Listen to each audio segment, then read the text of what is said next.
Hola, hola, por acá les habla Alexander Cisnero y el día de hoy estaremos hablando junto con mis compañeras Fraimar Coelho y Natalie Charagua sobre la red de atención ambulatoria especializada de salud.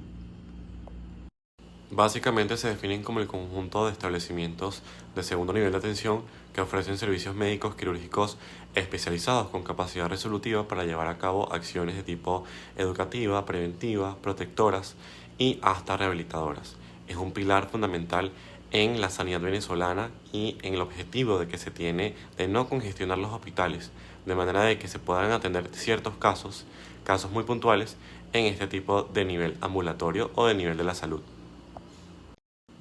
Ahora bien, entre sus funciones y servicios se tienen las consultas de especialidades médicas, especialidades como la cardiología, la ginecología y obstetricia, en donde se da seguimiento de embarazos de alto riesgo, la oftalmología, infectología, entre otras.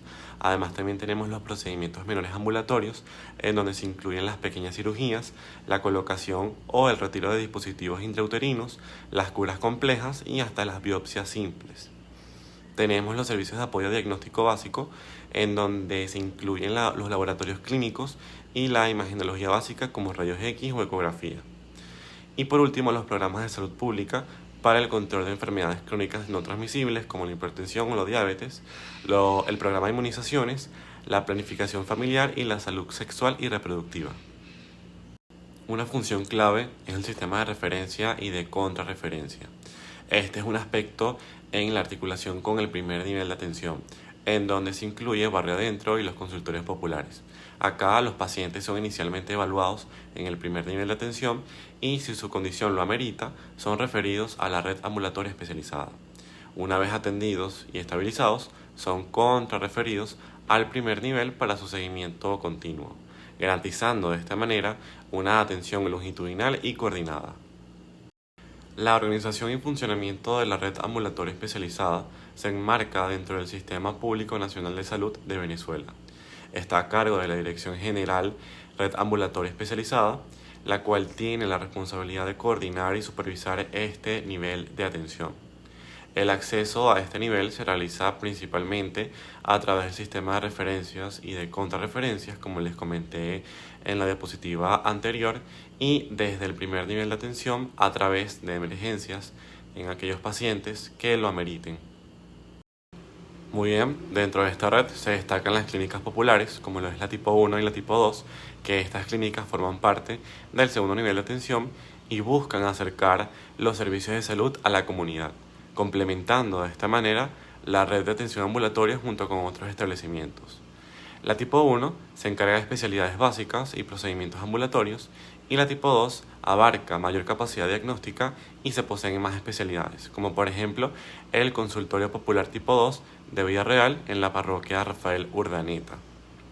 Aparte, también tenemos lo que son las clínicas especializadas, que estas van enfocadas a una o varias especialidades médicas específicas, ofreciendo atención más profunda y recursos tecnológicos para el diagnóstico y tratamiento de ciertas condiciones, como el Centro de Atención Integral de Diabético del Estado Carabobo.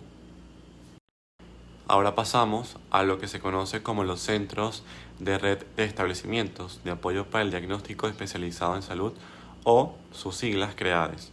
Los CREADES son unidades altamente especializadas cuyo enfoque es proporcionar las herramientas diagnósticas necesarias para que los médicos puedan identificar con precisión las patologías y de esta manera dar seguimiento ante la misma mediante el tratamiento. Estos centros ofrecen una variedad de servicios que van más allá de laboratorios básicos, como los laboratorios especializados, en donde se incluye la bioquímica avanzada, la microbiología, la parasitología, anatomía patológica, los servicios de imagen como la tomografía, la resonancia, la mamografía, la ecografía Doppler, y los estudios funcionales como el electrocardiograma, encefalograma, los estudios endoscópicos y entre otros. Es necesario destacar el impacto y la relevancia de estos centros en nuestra sociedad, comenzando con el diagnóstico temprano de enfermedades en sus estadios iniciales, lo que va a mejorar considerablemente el pronóstico de la enfermedad y la efectividad del tratamiento. Además, también tenemos el monitoreo de enfermedades crónicas, en donde al paciente con enfermedades como el cáncer, trastornos renales o trastornos autoinmunes, se le da un seguimiento más oportuno y prudente. También tenemos lo que es la vigilancia epidemiológica, en donde los laboratorios especializados juegan un papel vital en la detección de brotes que puedan afectar a nuestra sociedad, de esta manera informando al Ministerio del Poder Popular para la Salud. Y por último se tiene la reducción de los costos a largo plazo, en donde un diagnóstico prudente, preciso, puede evitar complicaciones severas que aumenten los costos y pueda mejorar lo que es las hospitalizaciones prolongadas, reduciendo su largo plazo. Y tenemos a los centros de la red especializada. Estos engloban un espectro más amplio de instituciones que proveen atención especializada, no solo en el diagnóstico, sino también en el tratamiento y en la rehabilitación. Se incluyen instituciones públicas como algunas privadas que se articulan con el sistema de salud. Aquí se pueden destacar las clínicas y unidades de especialidades médicas, en donde hay centros enfocados en cardiología, oncología, salud mental, entre otros centros. Los centros de rehabilitación integral, que estos ofrecen servicios de fisioterapia, terapia ocupacional para la recuperación funcional de los pacientes, y los centros de diagnóstico por imágenes, donde se realizan estudios como resonancias magnéticas, tomografías computarizadas y ecografías especializadas. Estos centros son esenciales para ofrecer una respuesta integral a las necesidades de salud de la población venezolana, complementando la atención primaria y derivando a los pacientes que requieren intervenciones más complejas al nivel hospitalario cuando es necesario. La Red de Atención Hospitalaria de Salud en Venezuela forma parte integral del Sistema Público Nacional de Salud y se refiere al conjunto organizado de establecimientos hospitalarios públicos y en algunos casos concertados destinados a brindar atención médica especializada correspondiente al tercer nivel de complejidad, bajo principios de gratuidad, universalidad, equidad, integralidad y participación social. Esta red constituye un estratégico eje para garantizar el acceso efectivo a servicios de salud curativos, quirúrgicos, diagnósticos y terapéuticos, y está articulada con los niveles primario y comunitario, así como con redes especializadas como las de salud mental, materno-infantil, emergencias y enfermedades crónicas. Está compuesta por hospitales generales, hospitales especializados, institutos autónomos hospitalarios y otros centros de atención con capacidad de internamiento, tecnología avanzada y personal médico multidisciplinario. Su organización territorial y funcional sigue criterios epidemiológicos, demográficos y de capacidad resolutiva y responde a la planificación nacional de salud a través de las áreas de salud integral comunitaria, los distritos sanitarios y las regiones de salud.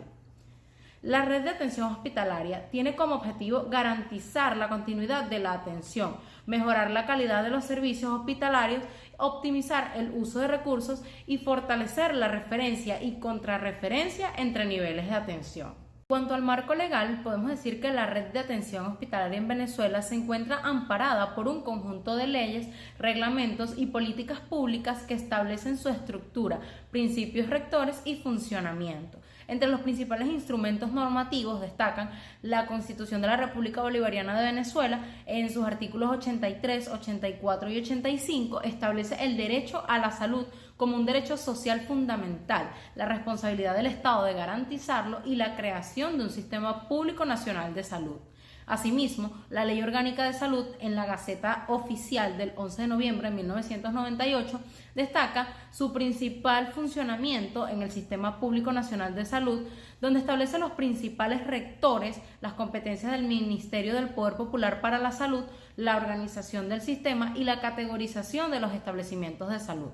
Aunque no define explícitamente red de atención hospitalaria como tal, sus disposiciones establecen las bases para la planificación, organización y funcionamiento de los hospitales. Asimismo, encontramos la Ley Orgánica de Salud, donde se desarrollan las disposiciones de la Ley Orgánica de la misma, especificando aspectos operativos y organizativos de los establecimientos de salud. Por otro lado, tenemos también el Plan de la Patria y Plan Nacional de Salud, donde sus documentos destacan planificación estratégica que orienta las políticas públicas en salud, incluyendo la modernización, rehabilitación y expansión de la red hospitalaria. Por último, encontramos también, por ejemplo, las normas y resoluciones emitidas por el Ministerio del Poder Popular para la Salud, donde como ente rector de la salud emite periódicamente normativas, resoluciones, manuales y lineamientos técnicos que regulan aspectos específicos del funcionamiento de los hospitales, como la habilitación, clasificación por servicios, dotación y programas de atención. Ahora, lo que corresponde a la clasificación, encontramos que el Sistema Público Nacional de Salud venezolano está organizado en niveles de atención y tipos de redes, con el objetivo de garantizar un abordaje progresivo, escalonado y especializado de los problemas de salud. En ese contexto, la red de atención hospitalaria se clasifica de la siguiente manera. Están el tipo 1 y 2, que ya han sido mencionados durante el seminario, y tenemos que el tipo 3, que corresponde precisamente a la red hospitalaria. Y dentro de este tipo encontramos una subclasificación en la cual podemos evidenciar niveles de acuerdo a su complejidad y capacidad resolutiva. Tenemos en primer lugar el nivel 1 de atención hospitalaria, que corresponde a hospitales básicos que ofrecen servicios médicos, quirúrgicos y obstétricos básicos, con capacidad de hospitalización limitada. Generalmente atienden patologías de mediana complejidad. En segundo lugar, tenemos el nivel de atención 2, de atención hospitalaria, que corresponde a los hospitales generales precisamente, que son de mayor complejidad que los básicos, con múltiples especialidades médicas y quirúrgicas. Asimismo, servicios de apoyo diagnóstico y tratamientos más amplios, con unidades de cuidados intermedios o intensivos. Por último, tenemos el nivel 3 de atención hospitalaria, donde encontramos los hospitales especializados, que se dedican a la atención de patologías específicas, como por ejemplo oncológicos, psiquiátricos, materno-infantiles, geriátricos, contando con tecnología y personal altamente especializado en el área. Los institutos especializados son los de máxima complejidad, a menudo vinculados a la docencia e investigación, con alta tecnología y servicios de referencia nacional para patologías muy complejas o raras. Ahora, hablando específicamente del Hospital General, decimos que en Venezuela, dentro de la red de atención hospitalaria de salud, los hospitales generales juegan un papel fundamental, clasificándose según su alcance geográfico y nivel de complejidad, donde si bien la conceptualización es clara, la implementación y la designación exacta pueden variar en la práctica, especialmente a nivel regional y municipal. Vamos a comenzar con el nacional, ¿ok? Son los hospitales de mayor complejidad y capacidad de resolución en el país. Atienden patologías altamente especializadas y complejas que requieren recursos tecnológicos avanzados y subespecialidades médicas. Su influencia se extiende a todo el territorio nacional, sirviendo como centros de referencia para casos remitidos de hospitales de menor nivel. Entre sus principales características cuentan con una amplia gama de servicios especializados como cirugía cardiovascular, neurocirugía, trasplantes, oncología, entre otros. Poseen tecnología de punta para diagnóstico y tratamiento. Se ubican estratégicamente para brindar servicios a varios estados del país, es decir, que generalmente se van a ubicar en las principales ciudades del país. Y por último, pero no menos importante, es que muchos de ellos cumplen una función docente, investigativa y de formación de talento humano en salud. Ahora, en cuanto al Hospital General Estadal, decimos que son hospitales de tamaño y complejidad intermedios, que brindan atención médica especializada a la población de un estado específico. Funcionan como centros de referencia para los centros de atención primaria y los hospitales municipales dentro de su jurisdicción. Su objetivo principal es resolver la mayoría de las patologías que se presentan en la población del estado. Ofrecen las 4 especialidades básicas: medicina interna, cirugía general, ginecobstetricia y pediatría, además de varias subespecialidades. Cuentan también con servicios de apoyo diagnóstico como laboratorio, imagenología, y tienen funciones de referencia y contrarreferencia. Por último, cabe destacar que tienen capacidad para internamiento, cirugía, emergencias, consultas externas y apoyo diagnóstico.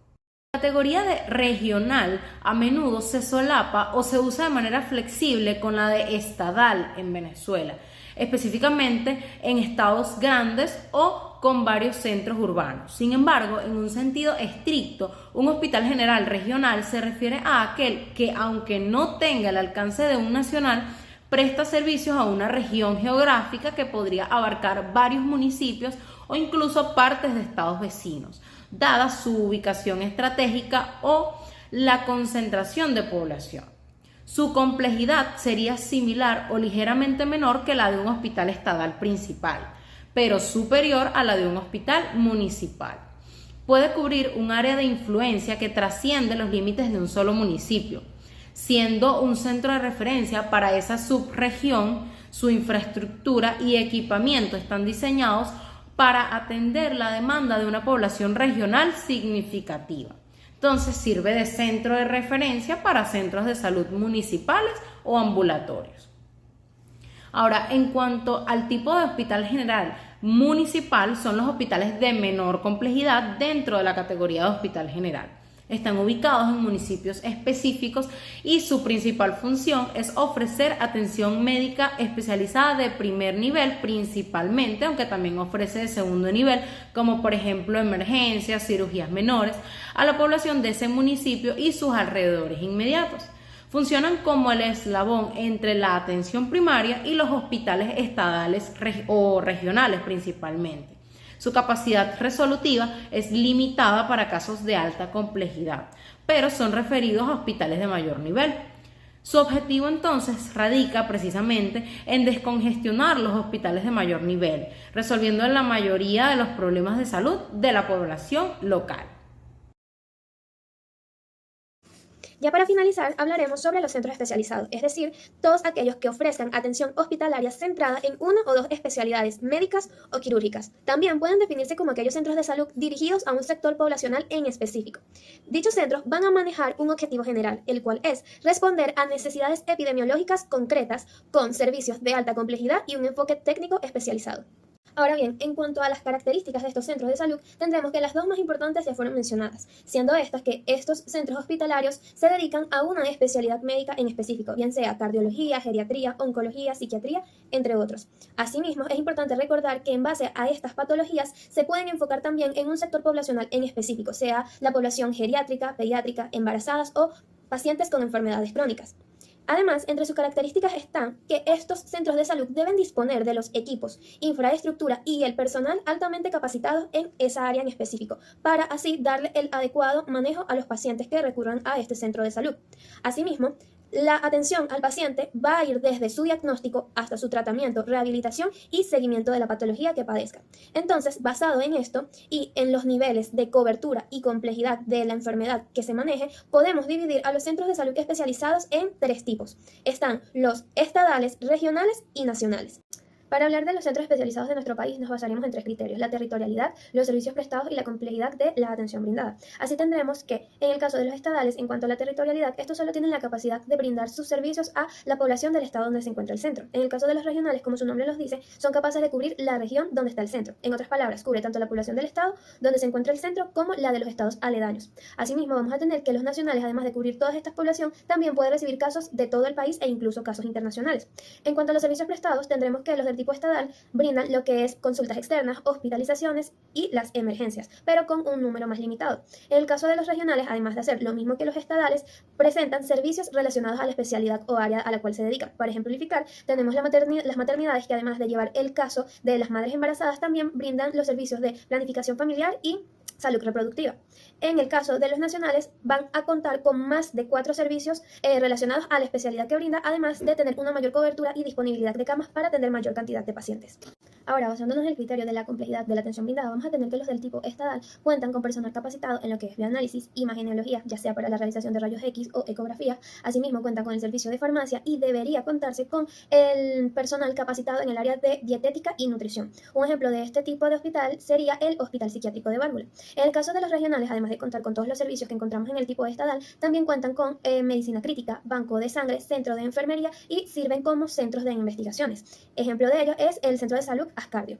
Y en el caso de los nacionales, vamos a tener que estos destacan, como ya se ha mencionado, por su amplia cobertura, lo que sirve para ser centros de referencia a nivel de todo el país e incluso a nivel internacional, ya que cuentan con la tecnología más avanzada para darle tratamiento a la enfermedad a la cual se dediquen. Es válida la pregunta, ¿cuál es la importancia de estos centros hospitalarios? Y básicamente la respuesta radica en el hecho de que tienen la capacidad de descongestionar los centros hospitalarios generales al atender las enfermedades de un área en específico. Esto, en consecuencia, va a traer una mejora en la calidad del tratamiento al concentrar la experiencia y los recursos adecuados en un mismo sitio. Asimismo, va a permitir lo que es el proceso de investigación y formación especializada al tener los mejores especialistas y una buena afluencia de casos relacionados a las diversas patologías de un área en específico. Asimismo, estos centros tienen mucha importancia ya que facilitan lo que es la detención o diagnóstico temprano y el tratamiento de las enfermedades adecuadamente sin importar la complejidad de la misma. Y por último vamos a tener que estos contribuyen a lo que es la equidad de salud, y es que básicamente atiende y se le da la atención adecuada a las poblaciones más vulnerables ante una patología en específico. También es competencia de este seminario hablar sobre los sistemas de referencia y contrarreferencia. Es bien sabido que nuestro sistema de salud se articula o categoriza en niveles de atención de la misma.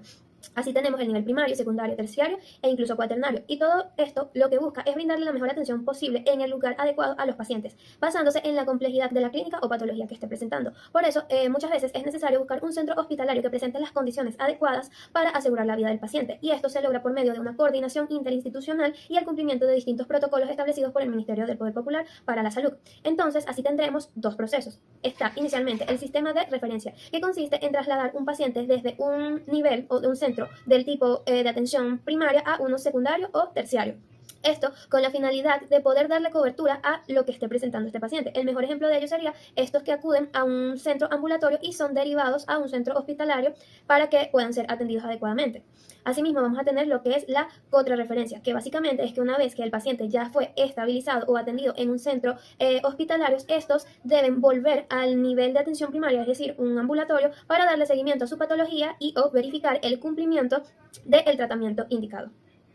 El sistema de referencia y contrarreferencia presenta tanto ventajas como desventajas. Entre sus principales ventajas vamos a tener lo que es la descongestión, ya que tiene la capacidad de reducir la carga en hospitales de alta complejidad al derivar casos leves. Como se mencionó, es muy común que durante el ejercicio del artículo 8 se deriven pacientes desde los centros ambulatorios a los centros hospitalarios para que se le dé una mejor cobertura de la patología que presente, pero también es muy común que en los centros hospitalarios, luego de estabilizar al paciente, se le indique un monitoreo o manejo a nivel ambulatorio. Para ejemplificar, están estos pacientes que presentan un aumento de sus cifras tensionales, son estabilizados y tratados a nivel de la emergencia hospitalaria y posteriormente referidos a lo que son los ambulatorios para lo que es la monitorización ambulatoria de su presión arterial, es decir, la realización de un AMPA. Asimismo, vamos a tener que otra de sus ventajas es la continuidad asistencial, ya que se evita la interrupción del tratamiento al mantener una comunicación entre ambos centros. También se permite lo que es la formación y docencia, ya que se facilita la enseñanza clínica en hospitales mediante la referencia de los casos, es decir, patologías extrañas pueden encontrarse inicialmente a nivel ambulatorio y al ser referidos a las emergencias de los hospitales, dársele el manejo adecuado y a su vez aprender de la misma. Asimismo, vamos a tener lo que es la organización territorial, que básicamente es que por medio de esta división o niveles de atención de salud se puede promover lo que es la equidad en la atención de los pacientes.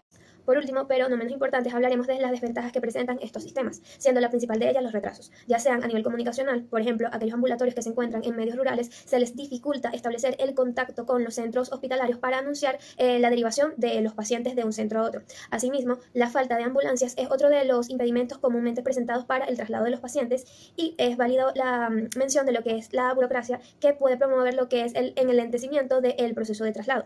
Asimismo, la documentación tiene gran peso en lo que son las desventajas, ya que una historia clínica o una referencia mal redactada o incompleta puede enlentecer y alargar lo que es el proceso y aceptación de los pacientes. También a nivel de la contrarreferencia se encuentra la desventaja de la falta de seguimiento, y es que básicamente una vez estabilizado el paciente y tratados, estos no son referidos a un centro de nivel de atención inferior para darle seguimiento a su patología, afectando directamente lo que es la salud de este paciente. De la mano con lo que es la documentación está la falta de capacitación. Muchas veces como médicos rurales no sabemos o no estamos capacitados para una adecuada escritura de los documentos necesarios para cumplir con los protocolos de referencia o contrarreferencia. Y por último vamos a tener lo que son las fallas ya sea a nivel estructural, los cortes eléctricos, la escasez de insumos y la falta de conectividad que afecta la comunicación y la articulación interhospitalaria.